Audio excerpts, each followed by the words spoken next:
today we can say with pride that the democracies of the world are getting stronger, not weaker. Autocracies of the world are getting weaker, not stronger.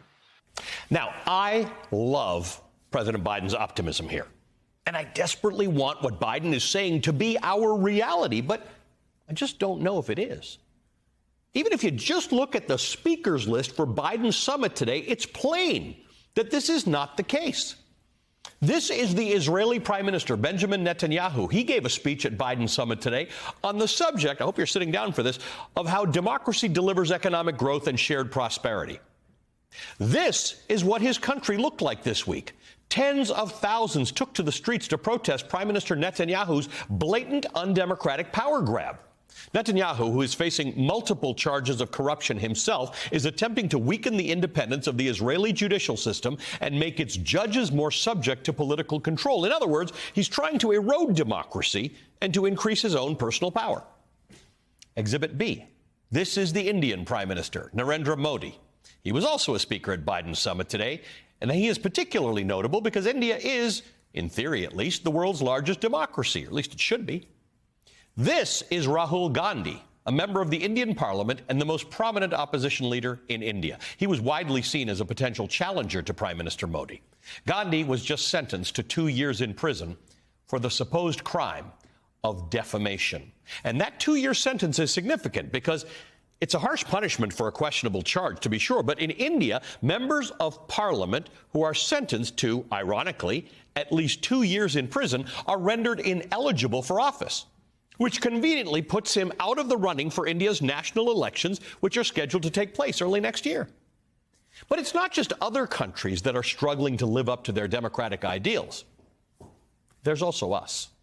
Judge Michael Luttig is a George H.W. Bush appointed judge, nearly nominated for the Supreme Court by the younger George Bush, who advised Mike Pence's legal team on January 6th.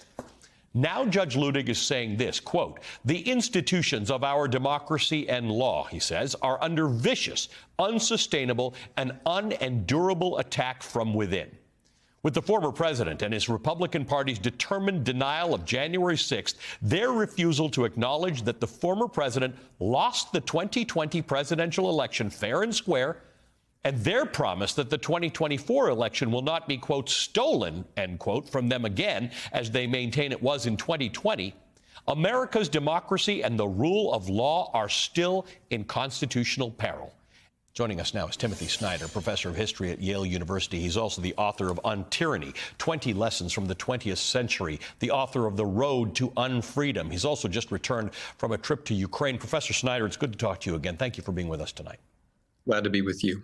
There are two intertwining problems, as we've just outlined. There is receding, in my opinion, democracy on the global stage, and then there's receding democracy in America. And right now, Joe Biden's trying to walk that road. He's trying to bolster democracy around the world and trying to fight autocracy here in America. What's your evaluation of how this is going? Well, first of all, whether or not Mr. Biden is right about who's winning and who's losing, it's definitely right to be trying.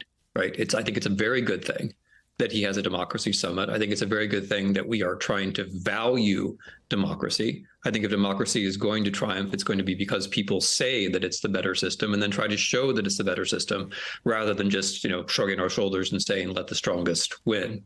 I think it's important to note in these examples that you gave earlier, it's democracy's under threat, but also things like the rule of law, the independent judiciary, or just more broadly, human rights are in threat. And we have to be able to use that kind of language as well. So I think it's very wobbly worldwide, but I think Mr. Biden is doing the right thing by taking a stand on principle. And he's also doing the right thing by supporting the Ukrainians. I mean, when Russia invades Ukraine, that is something new and dramatic. It's an autocracy trying to destroy democracy by force. That doesn't happen every day.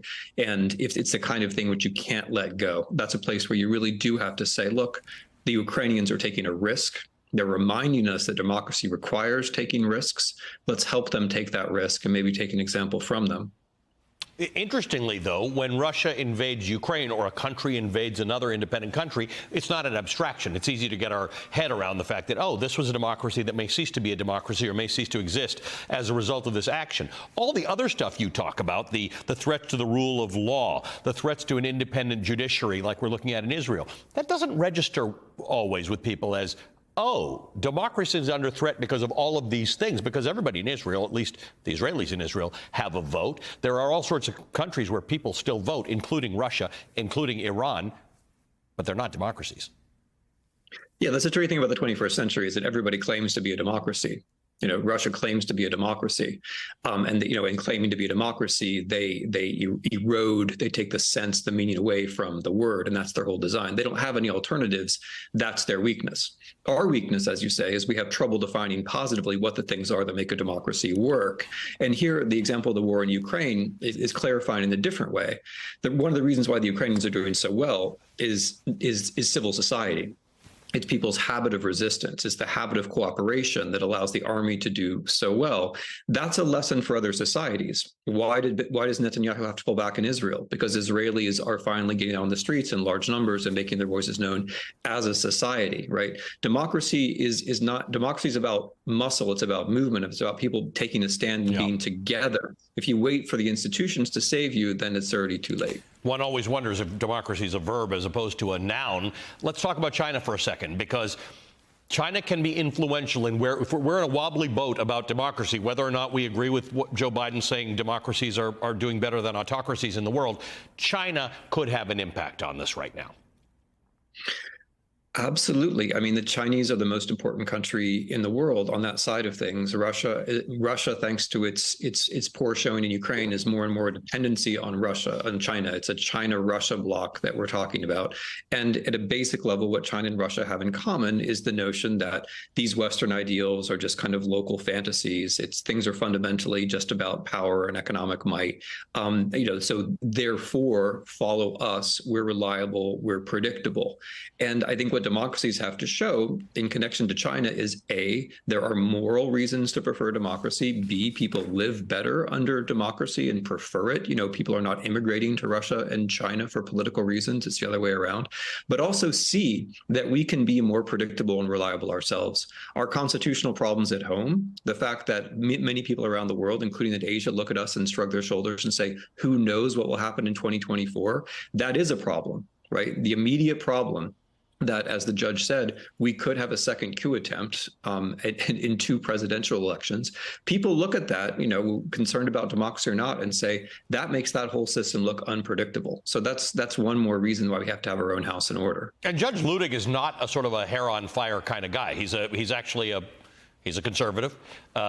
He's a Republican. He's very, very deeply alarmed that our situation, our democratic situation in America, is at risk. And the difficulty he has, and I think a lot of us have, is, and you write about this endlessly, is how you convince people that risk is real.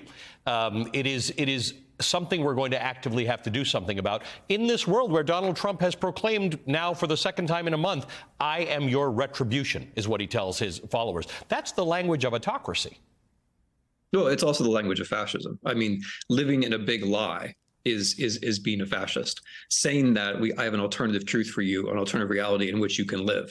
Saying that politics is all about naming the enemy and taking revenge. That is basically a fascist reality that we're talking about. And I think one of the things that people who care about democracy have to be able to do is to remember some of the legacies of the 20th century, right? When I look at Florida, I have to say, what I think about is communism. The book bans and the public gatherings and the singling out of authors and the denunciations.